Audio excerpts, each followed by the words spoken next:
আমার ইনভিটেশন ছিল একটা বার্থডে পার্টিতে, যার ব্লগ আমি আগেই পোস্ট করেছি। তো সেখানে যাওয়ার জন্য আমি রেডি হচ্ছে আর ভাবলাম সেটাই তোমাদের সাথে শেয়ার করি। বার্থডে পার্টিতে যাওয়ার জন্য আমি পরে নিয়েছিলাম এই পিঙ্ক ফ্রকটা। অনেক দিন পর আবার এই পিঙ্ক ফ্রকটা আজকে পরলাম। তো অনেকেই আমাকে বলে আমি নাকি ঠিকঠাক মেকআপ করতে পারি না।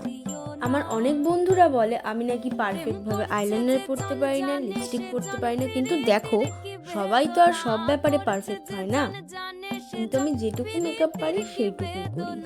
কোথাও ঘুরতে গেলে মেকআপ করা তো ম্যান্ডেটারি, সেটা যেরকমই হোক না কেন আমি নিজের মতো করে নিই। এদের সাথে কথা বলতে বলতে দেখো আমার মেকআপ প্রায় অনেকটাই হয়ে গেছে। এটা পরতে গিয়ে আমার সাইডে একটু ঘেটে গেছিলো। হ্যাঁ, ওই যে বললাম আমি আইলাইনারটা ঠিক পারফেক্টভাবে পরতে পারি না, বাট যেটুকু পারি সেইটুকু ভালোভাবে পরার চেষ্টা করি। আইলাইনারের ওই এক্সট্রা দাগটা আমি কনসিলার দিয়ে মেকআপ করে নিয়েছিলাম, যেটা আমি আর শ্যুট নিইনি। ফেস মেকআপ কমপ্লিট হয়ে যাওয়ার পর আমি হাতে পরে নিয়েছিলাম এই চুড়ি আর এই কিউট অ্যাস্থেটিক ব্রেসলেটটা। তার সাথে পরে নিয়েছিলাম এই ইয়াররিংস দুটো। এই ইয়াররিংসটা অনেক দিন পর পরলাম। অ্যাট দ্য লাস্ট দিয়ে দিয়েছিলাম একটু পারফিউম। আমি বার্থডে যাওয়ার জন্য রেডি। আমার কেমন লাগছে অবশ্যই তোমরা কমেন্ট করে জানিও।